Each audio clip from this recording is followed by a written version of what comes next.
wabarakatuh. Selamat siang semuanya. Perkenalkan, kami mahasiswi dari Akademi Keperawatan YPIB Majalengka. Saya Wulansari. Saya Dila Aprilia Sahisa. Saya Desi Novianti. Kami di sini akan melakukan wawancara mengenai tema revitalisasi regulasi entrepreneurship menghadapi persaingan di dunia. Nah, kami akan melakukan wawancara dengan narasumber yang bernama Bapak Awaludin Jahid Abdillah, SKPMK, Direktur Akademi Keperawatan YPIB Majalengka. Jadi, wawancara ini terkait bagaimana revitalisasi kebijakan-kebijakan pendidikan tinggi di kampus Akpar YPIB Majalengka, kemudian bagaimana proses penyelenggaraan serta regulasi-regulasi dalam kampus Akademi Keperawatan YPIB Majalengka, dan bagaimana cara menghadapi persaingan dalam pendidikan tinggi. Assalamualaikum Bapak, selamat siang. Waalaikumsalam warahmatullahi wabarakatuh. Selamat siang juga. Bagaimana Bapak kabarnya hari ini? Alhamdulillah sehat. Alhamdulillah. Nah, jadi kita langsung aja ya Pak ya ke pertanyaan. Kurang lebih waktunya itu sekitar 15 menitan. Oke. Apakah Bapak tidak sibuk atau misalkan tidak sedang sibuk? Boleh, siap. Nah, untuk pertanyaan yang pertama ya Pak ya, terkait dengan program di pemerintah kan adanya revitalisasi kebijakan pendidikan tinggi vokasi. Nah, bagaimana tanggapan Bapak mengenai itu? Ya, adanya revitalisasi pendidikan tinggi di bidang vokasi, menurut saya ini sangat bagus sekali. Kenapa saya bilang bagus? Yang pertama mungkin ini ada keterkaitan dengan bagaimana pemanfaatan tenaga kerja yang siap pakai di industri. Jadi mungkin revitalisasi ini adalah program kembali memberikan semangat kembali, menghidupkan kembali bagaimana program-program diploma atau program-program vokasi ini bisa dimanfaatkan secara maksimal, terutama tadi di bidang-bidang industri. Sebenarnya perawat juga masuk pada kaidah industri karena perawat di sini akan dia bekerja juga memberikan jasa pelayanan kesehatan, bisa di rumah sakit, bisa di tempat-tempat yang lainnya.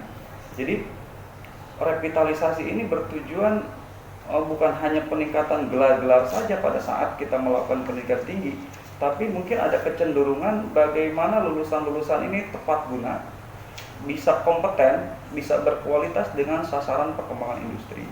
Jadi adanya revitalisasi pendidikan tinggi di bidang vokasi ini mudah-mudahan bisa mendorong semua pendidikan tinggi yang bergerak di vokasi ini bisa lebih bersemangat, bisa lebih maju, dan serta mempunyai niat baik untuk meningkatkan kualitas lulusan sesuai dengan kebutuhan pasar.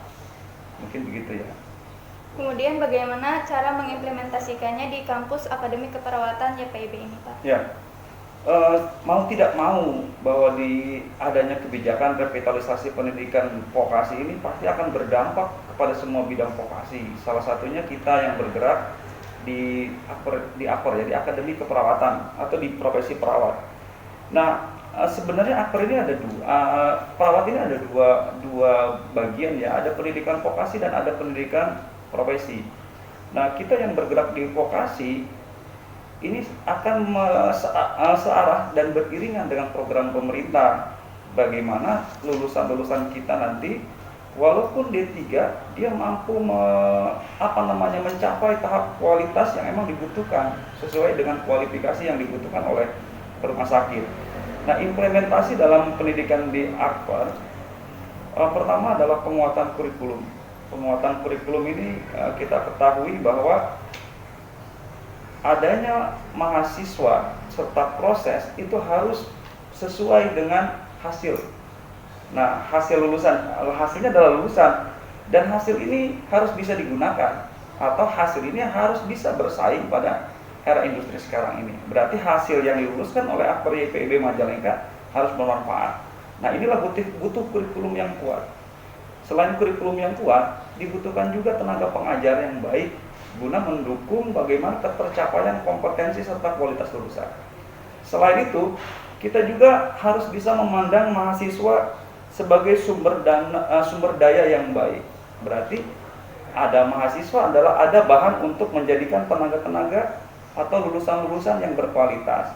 Yang harus diingat adalah education as investment, berarti pendidikan adalah investasi. Good education berarti adalah good investment. Berarti pada saat proses pendidikan yang baik yang dilakukan oleh mahasiswa, itu akan menghasilkan investasi yang baik nantinya untuk lulusan. Secara otomatis, bahwa mahasiswa harus punya pola pikir bahwa saya kuliah itu adalah investasi. Pendidikan itu adalah investasi. Sehingga pada saat lulus, saya akan mendapatkan investasi yang baik sehingga menghasilkan yang baik. Nah, ini harus ditekankan ke mahasiswa, jangan dianggap atau jangan menganggap bahwa kuliah itu adalah beban. Beban ekonomi, beban waktu, beban pikiran, beban tenaga. Sehingga pada saat kuliah itu tidak maksimal.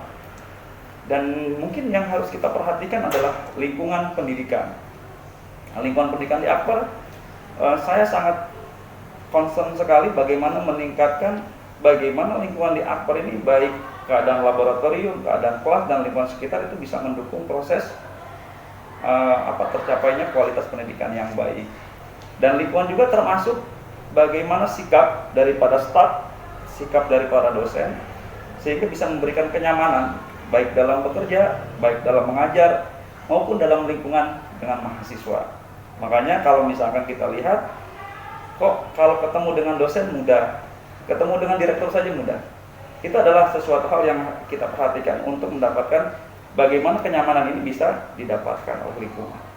Nah, mungkin itu adalah implementasi yang dilakukan oleh di Akbar. Jadi ada beberapa penguatan sehingga tadi revitalisasi pendidikan tinggi vokasi itu bisa diterapkan juga di Akbar sehingga lulusan-lulusannya bisa mempunyai daya saing yang bagus atau mungkin bisa unggul dari yang lain.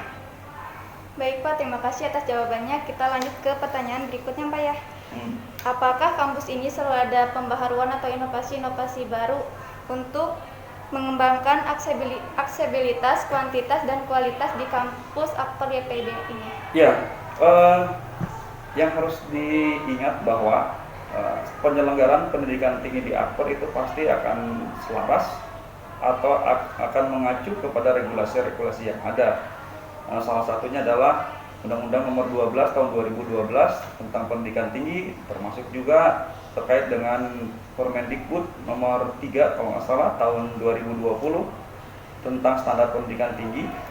Jadi hal tersebut mungkin yang menjadi acuan-acuan kita untuk bagaimana melakukan inovasi dan standarisasi, terutama kalau saya sebut adalah standarisasi.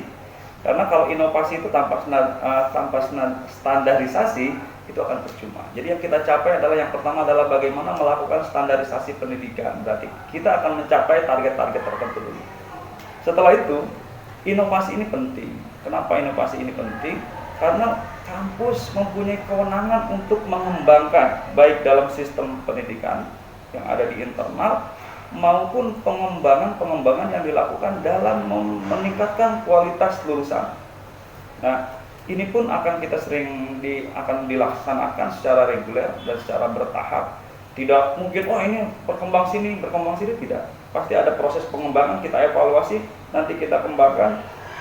Salah satunya adalah kita telah melakukan sertifikasi terkait dengan kompetensi yang didapatkan oleh mahasiswa. Jadi mahasiswa ketika dia mendapatkan skill tertentu, praktek tertentu, keterampilan tertentu, itu wajib kita sertifikasi. Sehingga ada jaminan bahwa skill tersebut emang terjamin atau ada ketelusuran bahwa skill tersebut emang dia kuasai. Ini dibuktikan dengan adanya sertifikasi. Nah, setelah itu pembaharuan penting. Apa itu pembaharuan? Pembaharuan adalah bagian dari hasil proses evaluasi terhadap proses yang dijalankan. Ketika ada tidak sesuai, kita harus mau keluar dari zona nyaman untuk melakukan proses perubahan. Nah, sekarang nih Akbar YPIB lulusannya sudah bekerja, ada yang di rumah sakit, ada yang di puskesmas, ada yang di klinik, ada yang di perusahaan. Tapi juga ada juga yang dia sudah bekerja di Jepang, ada juga yang bekerja di Timur Tengah. Nah, pekerjaan yang di dalam negeri dengan yang di luar negeri itu berbeda. Berarti kita kalau ingin mencapai ke luar negeri itu harus ada proses pembaharuan, baik dalam proses pola pikir. Pola pikir apa? Pola pikir senang-senang ngumpul, makan nggak makan kumpul, sehingga kalau kita tawari perawat untuk keluar negeri susah. Yang kedua, harus ada pembaharuan tentang bagaimana bahwa bahasa itu harus kita kuasai dengan baik. Dan pembaharuan juga perlu diyakinkan bahwa ternyata keterampilan dan skill itu bukan hanya lingkup lokal, bukan hanya lingkup nasional, tapi juga harus berpikir bagaimana secara lingkup global atau internasional. Nah, pembaharuan ini penting sehingga target-target pencapaian kemajuan di pendidikan bisa tercapai, terutama penyerapan lulusan yang kita hasilkan. Baik Pak, terima kasih atas jawabannya. Semoga ini bisa bermanfaat Amin, bagi amin. kita semua. Nah, untuk pertanyaan selanjutnya mungkin dilanjut oleh teman saya, Pak. Ya, silakan. Baik Pak, saya di sini akan melanjutkan pertanyaan ini ya, Ya. yaitu pertanyaan yang pertama, bagaimana peluang dan tantangan apa saja yang terjadi ketika Bapak melakukan suatu program pendidikan tinggi di Akper PIB Majalengka ini? Ya, peluang dan tantangan. Nah, ini pasti dalam proses penyelenggaraan akan selalu ada peluang dan tantangan. Ada peluang, ada tantangan. Apa itu peluang? Peluang itu adalah opportunities, jadi bersifat eksternal. Nah, contoh sekarang kita sudah mulai beranjak kepada pasar bebas, di mana perawat sudah bisa bertukar dari satu negara ke negara yang lain. Kita pun bisa pergi ke negara, contohnya adalah Singapura, Jepang, Malaysia, negara-negara di Timur Tengah itu bisa. Itu adalah peluang.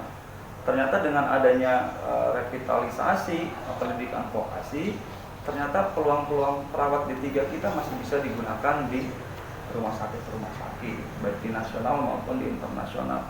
Itu adalah peluang. Berarti itu peluang ini yang menjamin bahwa lulusan kita masih bisa bekerja. Tapi bagaimana cara mencapai peluang tersebut? Pasti akan ada tantangan atau biasa kita sebut threat atau ancaman. Salah satunya apa? Kalau kita ingin keluar negeri, berarti kompetensinya harus terstandar.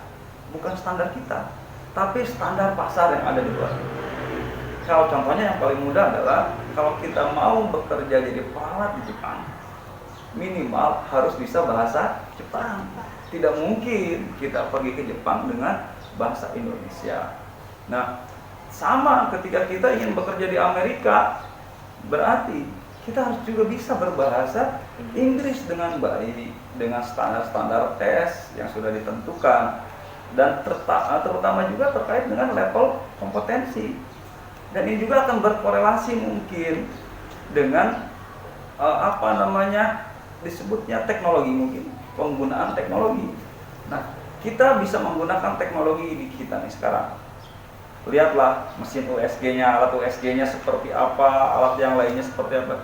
Tapi ketika kita pindah bekerja di luar negeri, mungkin alat yang digunakan akan berbeda. Apalagi negara tujuannya adalah negara-negara maju. Nah, opportunities dan threat, peluang dan ancaman ini harus kita sikapi dengan bijaksana. Jadi ini bagaimana menyikapi dengan bijaksana? Kita harus bisa melebur itu dalam sebuah program yang ada di pendidikan kita di Akper ini. Salah satunya mungkin ada muatan lokal. Apa itu muatan lokal yang bisa kita tambahkan? Misalkan di kita sudah ada bahasa Inggris, ditambahkan bukan hanya 2 SKS tapi bisa jadi 4 SKS. Sudah gitu ada bahasa Jepang juga kita tambahkan. Juga mungkin ini juga disikapi dengan adanya budaya yang kita bangun. Misalkan pada hari-hari tertentu kita wajib berbahasa Inggris, atau ada perkumpulan-perkumpulan mahasiswa yang dia mungkin meminati tentang bahasa Jepang atau bahasa Inggris. Dan juga mungkin tadi yang pernah saya sampaikan bahwa penting sertifikasi untuk menguji atau memastikan bahwa orang itu terampil, orang itu kompeten. Dan saya yakin bahwa ketika dia kompeten, terus dia bisa berbahasa dengan baik, terus apa kompetensi itu sesuai dengan industri yang kita tuju, insya Allah kita bisa melewati atau bisa menggapai kesempatan dan kita bisa melewati tantangan tersebut. Nah, untuk bagaimana sih cara Bapak untuk menjamin dan meningkatkan kemampuan mahasiswa Akper PIB Majalengka agar berkualitas dan dapat bekerja baik di dalam maupun di luar negeri? Cara saya ya. Ya, yang paling mudah adalah yang saya lakukan adalah kita harus saya di manajemen akan terus melakukan motivasi baik terhadap mahasiswa maupun terhadap dosen bahwa peluang kerja perawat itu terbuka sangat luas. Tapi keterbukaan peluang kerja itu bukan untuk semua orang, tapi hanya orang-orang kompeten yang dia bisa bekerja di industri yang baik. Dalam artian bahwa saya juga harus selain melakukan motivasi, saya juga harus membuatkan jalur yang baik. Apa itu jalur yang baik? Tadi bagaimana caranya mahasiswa bisa mencapai kompetensi tersebut. Kompetensi tersebut harus dipastikan. Bagaimana cara memastikan? Lakukan sertifikasi. Sertifikasi yang baik ketika ada proses yang baik. Berarti ketika sertifikasi dilaksanakan, berarti proses pendidikan, kegiatan pendidikan baik teori, laboratorium maupun praktek, mahasiswa maupun pengajar itu sudah dilaksanakan dengan baik. Sehingga kita bisa memastikan mahasiswa kami kompeten terhadap skill-skill perawat. Baiklah, terima kasih atas jawabannya. Nanti pertanyaan selanjutnya akan dilanjutkan oleh teman saya. Apa saja regulasi yang diterapkan di kampus Akpri YPIB ini? Ya, kalau bicara regulasi pasti kita bicara aturan ya, bicara hukum yang menaungi proses penyelenggaraan pendidikan di Akpri YPIB Majalengka. Kalau kita bergerak di bidang pendidikan tinggi, pasti kita akan mengacu kepada Undang-Undang Nomor 12 Tahun 2012 tentang pendidikan tinggi. Terus juga kita akan mengacu juga mungkin yang terbaru ada Permendikbud Nomor 3 Tahun 2020 tentang standar pendidikan tinggi. Terus juga kita bisa juga mengacu ke regulasi yang lain terkait dengan jaminan mutu. Itu kalau nggak salah ada Permendikbud Nomor 5 tentang akreditasi program studi dan akreditasi perguruan tinggi. Nah, itu adalah regulasi atau aturan-aturan yang mungkin banyak aturan ya. Itu ya peraturan yang dibuat atau yang telah ada di negara kita yang wajib kita ikuti. Nah, di tatanan pendidikan tinggi terutama di Akper juga ada regulasi-regulasi lokal yang kita terapkan.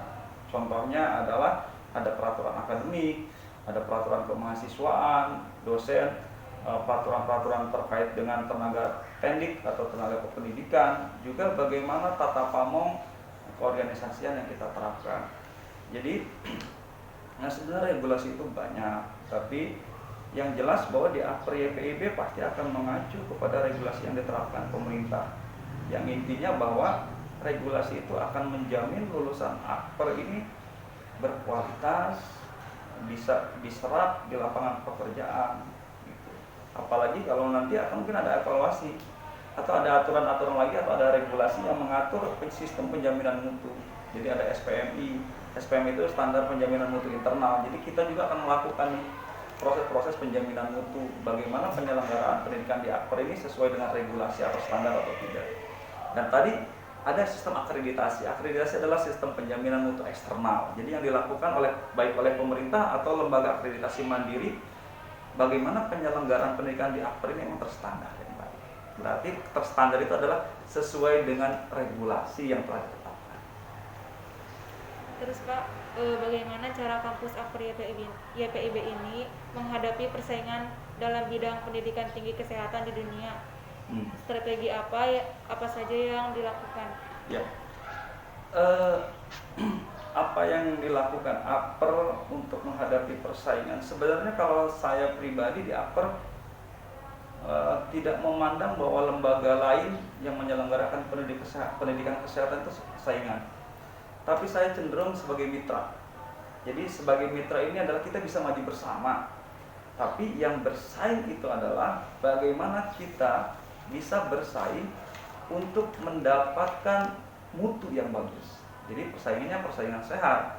Bagaimana lulusan Akpri YPIB ini nanti dia bisa bersaing dengan tenaga kesehatan lain di luar untuk diterima di lapangan pekerjaan. Nah, persaingan ini bukan berarti hal yang negatif, tapi persaingan ini adalah cenderung bagaimana mencapai kualitas. Jadi kalau misalkan lulusan Akpri YPIB bisa diterima di lapangan pekerjaan karena kualitasnya, itu adalah sesuatu hal yang sangat baik. Tapi kalau misalkan lulusan Akpri YPIB juga diterima di lapangan pekerjaan, bukan lulusan yang lain juga tidak diterima, karena lapangan pekerjaan itu terhampar luas. Siapa yang bisa memanfaatkan itu adalah dia yang paling bagus. Dan ini kita atur juga, kita lakukan di Akpri YPIB. Nah, salah satunya usaha-usaha yang kita lakukan, yang pertama tadi kita menjalin hubungan dalam bentuk adanya MOU atau kerjasama dengan pengguna lulusan APRI YPIB, baik untuk nasional maupun untuk internasional. Kemarin kita ada kerjasama dengan Japan Education Academy untuk proses pelatihan dan penempatan tenaga perawat kita di Jepang. Terus kita juga melakukan MOU dengan rumah sakit yang ada di wilayah 3 Cirebon atau di Jawa Barat atau di Indonesia secara menyeluruh untuk tadi penempatan lulusan. Dan untuk memenangkan hal tersebut, salah satu kuncinya adalah lulusan kita harus kompeten, harus berkualitas, siap bekerja sesuai dengan kebutuhan industri lapangan. Terima kasih Bapak atas waktunya sudah menyempatkan untuk menjawab pertanyaan dari kami semua. Semoga jawaban Bapak bisa bermanfaat bagi kita semua yang telah menyaksikan video ini. Kemudian terakhir, apakah ada pesan yang ingin disampaikan untuk mahasiswi atau mahasiswa Akademi Keperawatan YPIB Majalengka? 1 menit Pak. Ya, untuk mahasiswa dan mahasiswi APRI YPIB Majalengka harus dipahami bahwa kompetensi adalah unjuk kerja. Kompetensi adalah kemampuan dalam melaksanakan sebuah kegiatan. Kompetensi adalah perilaku yang harus diterapkan. Orang tidak akan melihat setinggi apa ilmunya, sehebat apa bicaranya, tapi yang dilihat sebaik apa, sebagus apa, berkualitasnya sebuah perilaku atau kompetensi. Jadi semangat terus belajar, capai kompetensi, mudah-mudahan seluruh mahasiswa dan mahasiswi APRI YPIB Majalengka bisa mencapai tujuan, jadi perawat yang kompeten, perawat yang berkualitas, bisa bersaing di dunia pekerjaan. Mungkin itu. Baik Pak, terima kasih. Semoga pesan yang Bapak sampaikan bisa diterapkan oleh semua atau seluruh mahasiswa yang ada di Akademi Keperawatan YPIB Majalengka. Ya. Kalau begitu, terima kasih atas semuanya yang telah menyaksikan video ini. Semoga video ini bisa bermanfaat bagi kita semua. Wabillahi taufiq wal hidayah. Wassalamualaikum warahmatullahi wabarakatuh. Waalaikumsalam warahmatullahi wabarakatuh.